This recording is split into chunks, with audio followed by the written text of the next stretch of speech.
So I'm thrilled today to welcome Jason Lux, class of 2005. Hi, Jason. Um, Hello. let's let's start off by talking a little bit about your Newark Academy experience. Were there any memories that stand out in your mind? Any teachers who had an influence on you while you were a student here?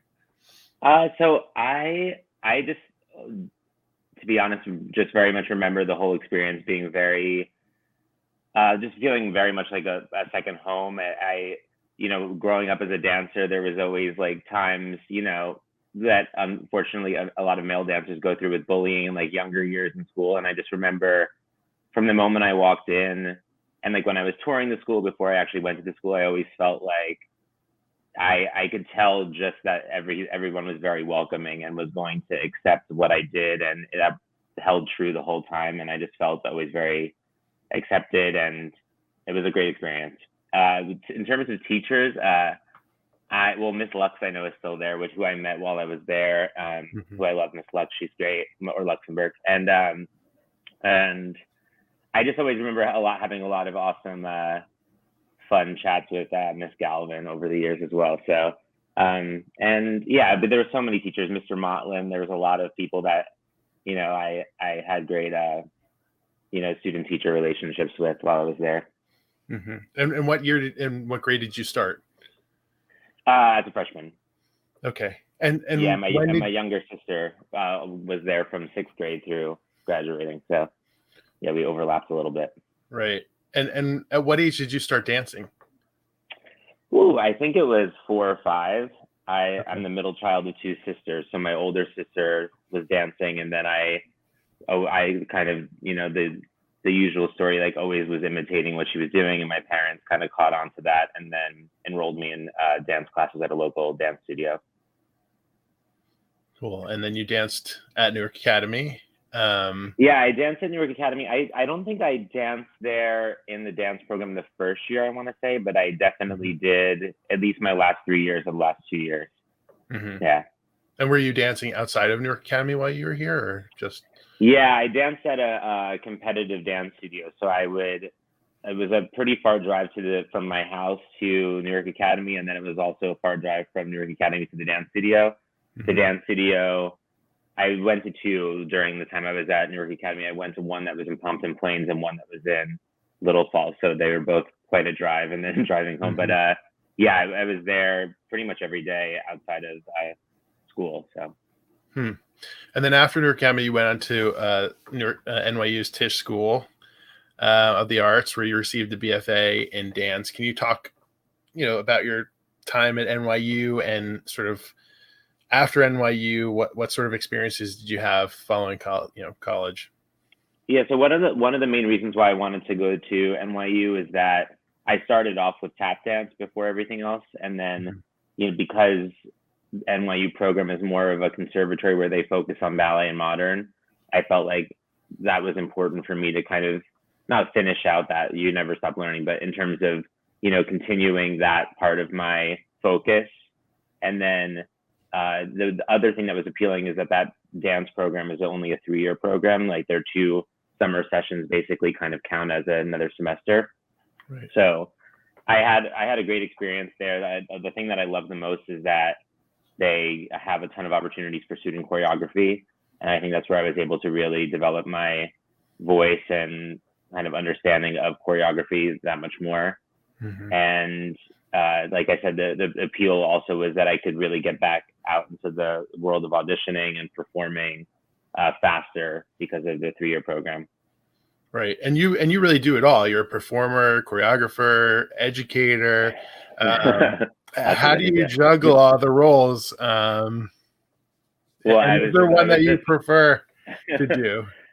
I mean, it's definitely overwhelming at times, but I think that's what's exciting about it is that nothing ever gets old. It constantly stays fresh. Mhm. It's always definitely a juggling act. I work for a dance convention that is like does a 25 city tour every year from October through May, and I do about like 6 to 10 of those weekends, and then I also operate a dance studio. So it's like really, definitely a scheduling feat by the end of the year. I'm like, how did I actually get all of that done, but it always seems to work out. And but yeah, it's like, I think the most exciting thing is that I enjoy the fact that of it not ever getting stagnant. It really keeps changing. Right. And can you talk about some of the places that you're involved in, either teaching or, you're the artistic director of the Dance Academy, and if you could talk about that as well. Yeah. So the Dance Academy in North Jersey is based in Lake Hopatcong, New Jersey. We also have another location in Sparta, which is like 10 minutes down the road. And when it was actually the first studio I danced at when I was really young. And after college, I was doing my first show in New York City as a swing in White Christmas. And one of my first dance teachers from that studio came to see the show and basically pulled my parents aside and said, we know that you guys are still very much involved in dance, even though my parents weren't dancers, and asked them if they would be interested in investing in purchasing this dance studio and kind of taking on the business. So I was all unaware of this information. And my parents called me that next summer and they're like, so we're thinking about doing this. I was like, what? That's such a huge thing. And like, they kind of did that instead of retiring, which was, they love it, but it's definitely a lot of work. Right. And yeah, so I teach there I teach there twice a week. And then if I'm here on the weekends, I'm also there pretty much Friday, Saturday, Sunday. So I'm there, anywhere from 2 to 5 days a week. And I teach pretty much all styles there. And we have a program that, offers all styles of dance. I think I got off track with your question, but no, that's okay. Tell us. Yeah, I wanted you to talk about it. And are there beginner classes there as well? Yeah. So we have classes like, from like 2 to 3 year olds, like all like the mommy and me classes, or, and we offer all levels or all training styles and all levels. Yeah. And then what about some of the places? And are you still teaching at some of the other places? I know you were teaching at the Joffrey Ballet. Yeah. So Joffrey is their main hub. They have 2 hubs. One's in Queens, but they also have their more historic location that's on 6th Avenue and 10th Street. And I teach there still currently for their jazz and contemporary program, which my good friend Angelica Siskin is the artistic director of. And basically what their program is, it's a 4-year, originally it was a 4-year certificate program. Now they actually do offer a BFA as well. And the cool thing about it is that it's some students are of high school age that are doing their schooling more so as like a boarding school situation where they're living in the city, taking class all day long. And then there's kids that are also college age. They're doing it as an alternative to a college dance program. So I teach musical theater there, and currently I'm teaching the 3rd and 4th years together, which is about like 35 kids all at the same time. And it's awesome especially because of the age difference. I think it actually makes a really interesting classroom environment where everybody's really just meeting at the same level, and you kind of like leave your age and all of that at the door. Right. Yeah. Well, before I continue with my questions, yeah. and not many people know this, but my wife and I actually did a tap dance at our wedding. Oh my goodness! Amazing. I'm not gonna show that, but I would like to show a clip of you dancing. Oh my goodness! So I'm gonna pull it up and play it, and then we'll continue talking.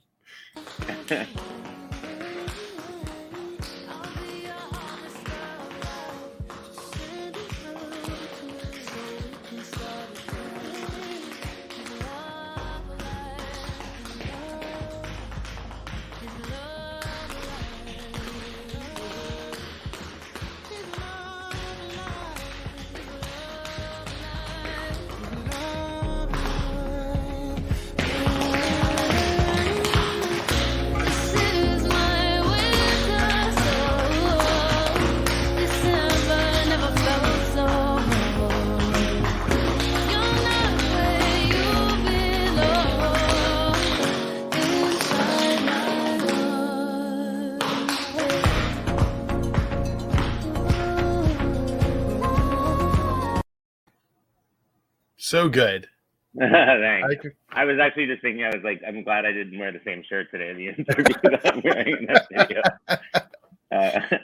So have you've been doing some virtual things during the Yeah, so I pandemic? was doing, that actually like brought me back to, that was like, I'm trying to think, that was probably before, it was around this time actually last year, I think, when I was teaching that class.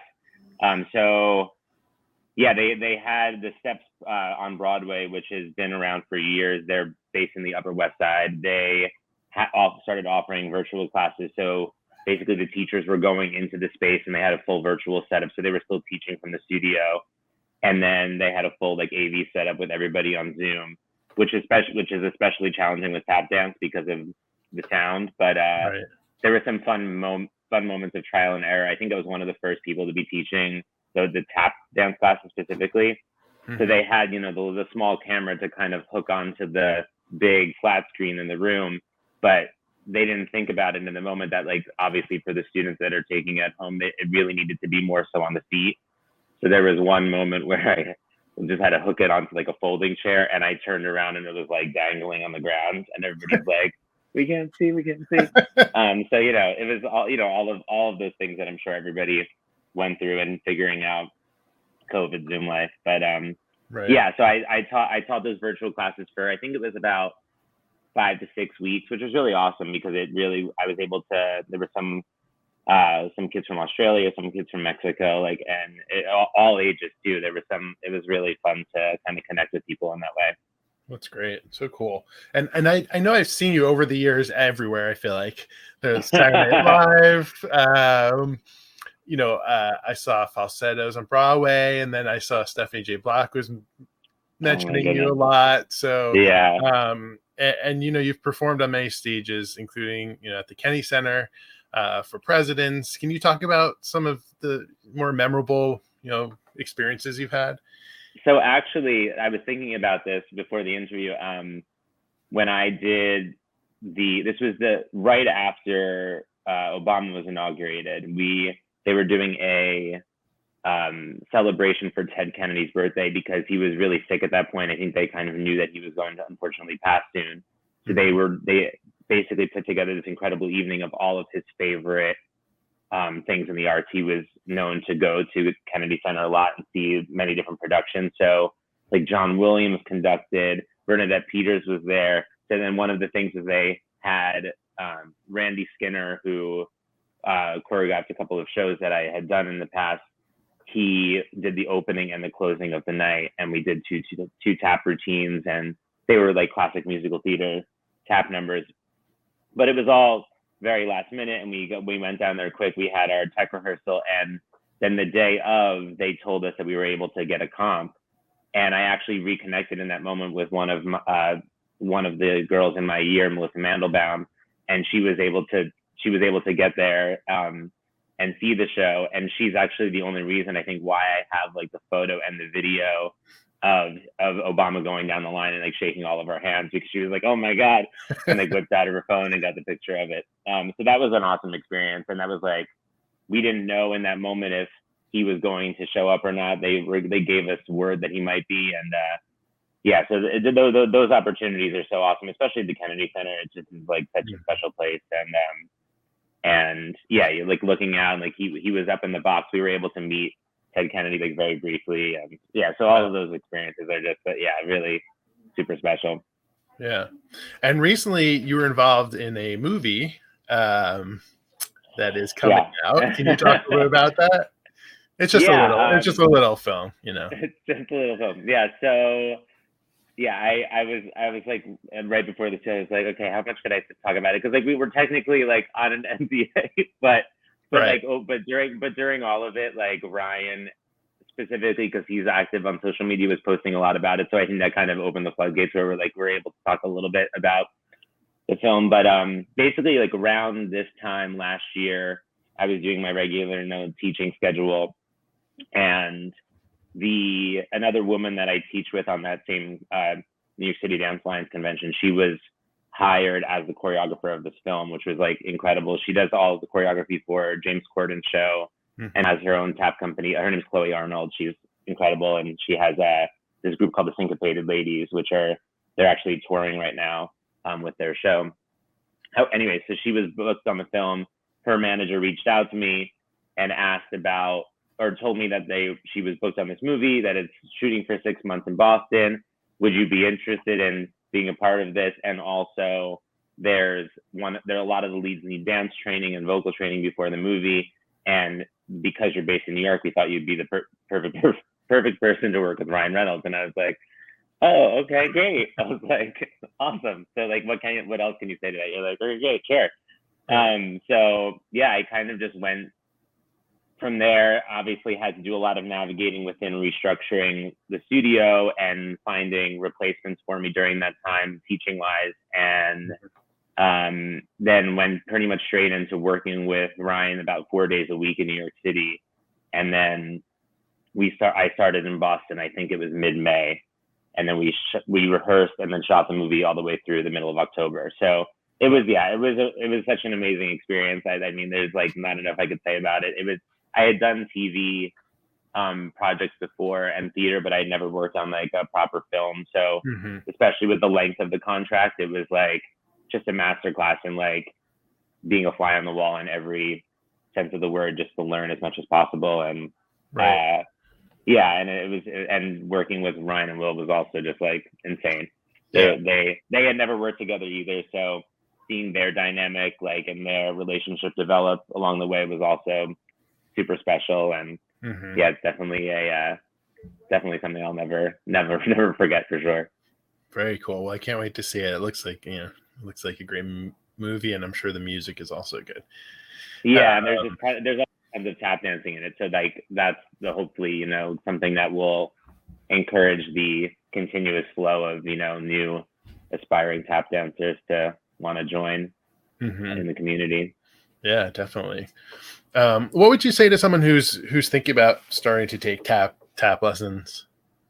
I would say that, first of all, I feel like it's one of the art forms, even more so than ballet, even though any dance form is fine for any age, that I feel like tap is something that's like never too late to start.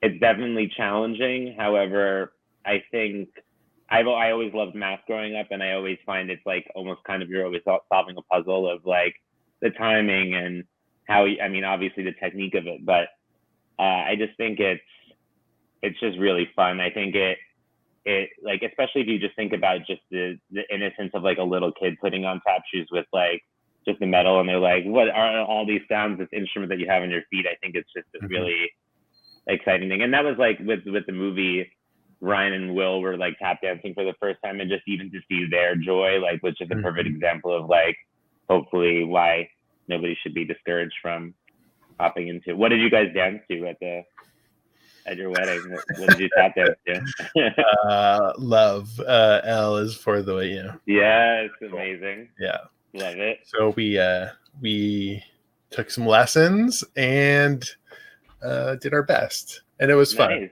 People enjoyed. Yeah. But I can see the appeal. I can see why tap dancing is so appealing to people, and it's great. Yeah, and I think there's so many people, I mean, at this point, right, don't, even though it's out there with YouTube and everything, but just all of the old, greats of the Nicholas brothers and Fred Astaire and Gene Kelly, like all of these people where that was like so prominent and so in the forefront of old Hollywood even. And so that's what's hopefully exciting about the cycle of it, maybe getting back into the mainstream a little bit more, especially with, the film. So yeah, and all these movies, all the musicals that are coming back to screens. Totally. So. Do you have a favorite song or artist to dance to? So one of my favorite, I just somehow keep gravitating all the time towards these like R&B UK female singers. There's two singers that I love. One's name is Leanne La Havas, and the other is Jessie Ware. And they're both very different. Leanne La Havas is like plays the guitar, and her stuff is a little more singer-songwritery, and Jessie Ware stuff is a little more like dancey electronic. But they're both such incredible artists. I feel like that's like what I usually gravitate towards in terms of dancing to it, but also just to listen to as well. Cool. And Yeah. are there any? Do you have any other upcoming projects scheduled right now, or? No, just it's really been just playing catch up with because I came usually with the studio work and choreographing. I start late August, early September usually. Right. So since I came back from Boston at the end of October, it's really been working against time with getting everything done for the students for their season. So not currently, no. But just been enjoying being back and teaching and still doing everything with that NYCDA and Joffrey as well as the studio. So definitely keeping busy. Yeah, you're keeping busy. Well, thanks so much for talking to us. Of course. I hope that we can get you back here at some point to dance for the students. Yeah, I'm so grateful. Miss Luxembourg always sends me especially during COVID, with the links for all the virtual shows. So I'm definitely looking forward to hopefully being back and soon. Awesome. Well, thanks so much, Jason. Thank you, Evan. All right. Bye. Bye. See ya.